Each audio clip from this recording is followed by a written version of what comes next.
with over 20 million active users every day and over 500 million estimated downloads in only 3 months, no other augmented reality game has yet to reach the level of success of Pokemon Go. Thanks to this recent widespread success, the public's attention on AR has never been more focused than it is now. The potential for AR to impact the gaming community is huge and finally being recognized in the industry. But while AR is a relatively new term for much of the public, the concepts and use of AR can be traced back to the early 20th century. One of the earliest known mentions of the concepts behind AR was by the Wizard of Oz author L. Frank Baum. In 1901, he wrote about the idea of electronic glasses that would overlay information on top of people in the real world, over 100 years before Google Glass. However, it wouldn't be until 1968 that these ideas would start to be shaped by researcher Ivan Sutherland. That year, Sutherland, a pioneer in VR and AR and regarded as the father of computer graphics, created the world's first ever HMD called the Sword of Damocles. The bulky headset allowed its users to view primitive 3D wireframe vector graphics overlaid on top of the real world. The technology was far ahead of its time, but it would still be years before computers became fast enough and small enough for it to be practical.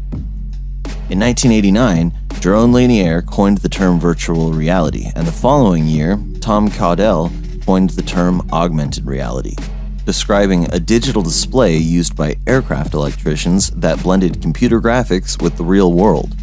Researchers into the field gained a dedicated following, and 10 years later, Bruce Thomas developed the first ever outdoor AR game, AR Quake, which was demonstrated at the International Symposium on Wearable Computers in 2000.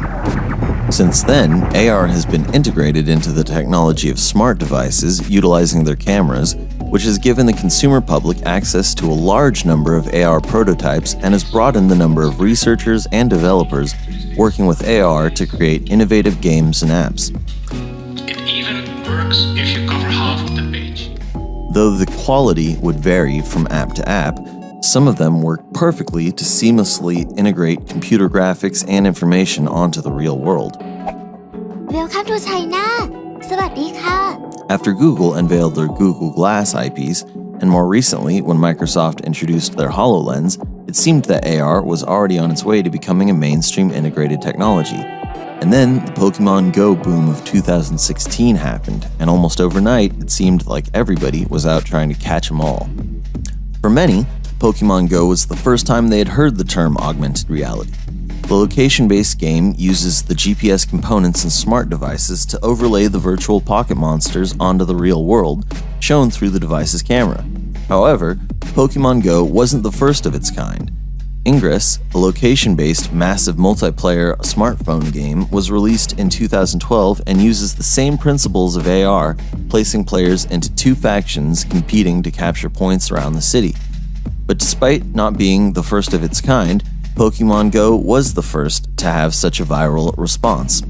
Suddenly, the public has found a renewed interest in AR, and the internet is abuzz with ideas for the next AR project. So what does the future hold in store for AR? A few bloggers took to Photoshop to show off their ideas for the next big follow-ups to Pokemon Go.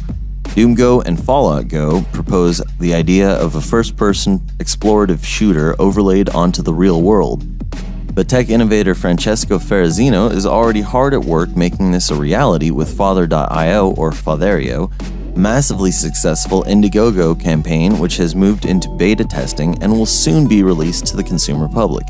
Fatherio is a smartphone-based massive multiplayer first-person shooter which uses a small attachment they call the Inceptor. The Inceptor essentially turns the phone into a laser tag-like receiver and emitter and works up to 50 meters away. Using the Ingress and Pokemon Go model, Fatherio pits 2 factions against each other in a race to claim areas throughout their cities. Where the game differs is in the combat system, which puts players head-to-head using their Inceptor attachments in an augmented reality multiplayer first-person shooter. The game is the first mobile shooter of its kind, and stands as an example of what is possible with AR-capable technology. Of course, one of the most promising pieces of AR tech, the HoloLens, has technology giant Microsoft heading the development and fuses both VR and AR termed mixed reality. The concept videos and demonstrations are spectacular, showcasing business and design colleagues using holograms to visualize concepts, family members using holographic visual aids to instruct in home repair, and groundbreaking game concepts that have digital characters breaking through the walls of the wearer's house and hiding behind the couch. Whether you are for or against AR as a gaming platform, there's no denying the impact AR has and will have on the gaming industry. The design, military, medical, and construction industries have already begun to explore the use of AR and the possibilities for breathtaking new immersive experiences in interactive media and storytelling have science fiction and technology fans collectively wetting their pants in excitement. And who can blame them? Being able to turn any room you're in into your own holodeck sounds like something from the far future. But the future is now, and the technology is augmented reality.